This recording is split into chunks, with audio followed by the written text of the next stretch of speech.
Sunday. Sunday ang nangyari is,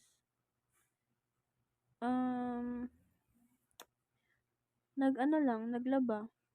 As in, matinding laba. So, yun, natapos kami ng gabi. And then, tupi. And then, naglaro as usual. Naglaro ng ML. Then, nagpahinga. Hindi tulog ha, nagpahinga lang. Upo-upo lang, ganun. Salang, sampay, tupi, salang, sampay, tupi, ganun. Then, niligpit ko yung higaan ko ulit. Yung damitan ko, inayos ko. Kinagabihan, dumating si Auntie Gaga. Yun.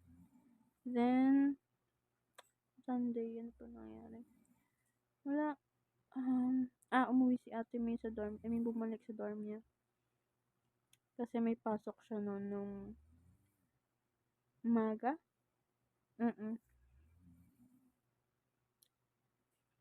Pagkakaalala ko. Yan.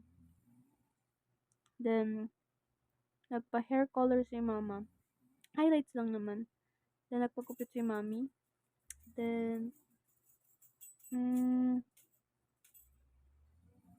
medyo nagligpit-ligpit pa ulit. Nagsalang lang.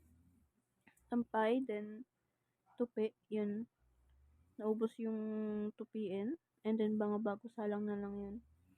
Then, nag-prepare na ako for school. Actually, hindi talaga nag-prepare. Don't prepare. So, yun. Anong oras na ako natulog nun? Alas 12 na yata. 11, yung ganun. So, yeah. Mostly, linas lang naman, ayos yung mga ginawa namin. So, yeah, that's it. Goodbye. Good night.